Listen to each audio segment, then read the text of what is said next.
नमस्कार, one India Hindi में आपका स्वागत है। आज बुद्ध पूर्णिमा के मौके पर प्रधानमंत्री नरेंद्र मोदी वीडियो कॉन्फ्रेंसिंग के जरिए एक प्रार्थना सभा में शामिल हुए। इस सभा का आयोजन कोरोना वायरस के पीड़ितों और महामारी से सीधी लड़ाई लड़ रहे कोरोना योद्धाओं के सम्मान में की गई। कार्यक्रम का आयोजन संस्कृति मंत्रालय ने दुनिया भर के बौद्ध संघों के सर्वोच्च प्रमुखों की भागीदारी और अंतर्राष्ट्रीय बौद्ध संघ के सहयोग के साथ मिलकर किया। इस प्रार्थना सभा के बाद पीएम मोदी का संबोधन भी हुआ। प्रधानमंत्री नरेंद्र मोदी ने कहा कि इस बार परिस्थितियां अलग हैं। दुनिया मुश्किल वक्त से गुजर रही है। आपके बीच आना मेरे लिए सौभाग्य होता है, लेकिन मौजूदा स्थिति इसकी इजाजत नहीं देती है। भारत आज बुद्ध के कदमों पर चलकर किसी की मदद कर रहे हैं, फिर चाहे वो देश में हो या फिर विदेश में। इस दौरान लाभ हानि को नहीं देखा जा रहा है। पीएम मोदी ने कहा कि भारत बिना स्वार्थ के साथ इस वक्त दुनिया के साथ खड़ा है। हमें अपने साथ साथ अपने परिवार, आसपास की सुरक्षा करनी होगी। संकट के समय में हर किसी की मदद करना ही सबका धर्म है। प्रधानमंत्री नरेंद्र मोदी ने अपने संबोधन में कहा कि हमारा काम निरंतर सेवा भाव से होना चाहिए। दूसरे के लिए करुणा सेवा रखना जरूरी है। आज हम सब भी एक कठिन परिस्थिति से निकलने के लिए निरंतर जुटे हुए हैं, साथ मिलकर काम कर रहे हैं। भगवान बुद्ध के बताए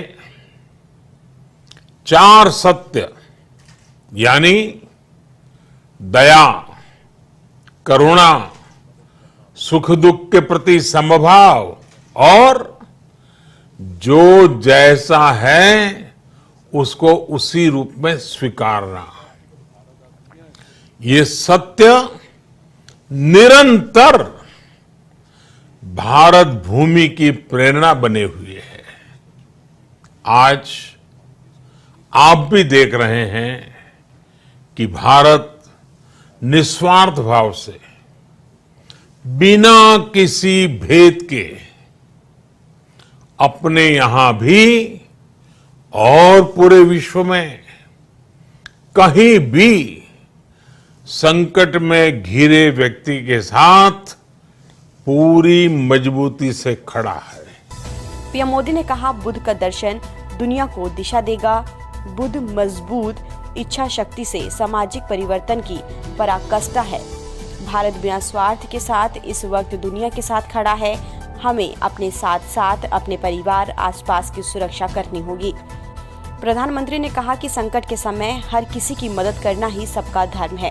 हमारा काम निरंतर सेवा भाव से होना चाहिए। दूसरे के लिए करुणा सेवा रखना जरूरी है। प्रधानमंत्री नरेंद्र मोदी ने कहा कि इस बार परिस्थितियां अलग हैं। दुनिया मुश्किल वक्त से गुजर रही है। आपके बीच आना मेरे लिए सौभाग्य होता, लेकिन मौजूदा स्थिति इसकी इजाजत नहीं देती है। भारत आज बुद्ध के कदमों पर चलकर हर किसी की मदद कर रहा है, फिर चाहे वो देश हो या विदेश में। इस दौरान लाभ हानि को नहीं देखा जा रहा है। अंतर्राष्ट्रीय बौद्ध महासंघ के सहयोग से संस्कृति मंत्रालय ने दुनिया भर के बौद्ध संघों के सर्वोच्च प्रमुखों की भागीदारी के साथ एक वर्चुअल प्रेयर कार्यक्रम का आयोजन किया। इस खबर में फिलहाल इतना ही। तमाम अपडेट्स के लिए आप बने रहिए वन इंडिया हिंदी के साथ।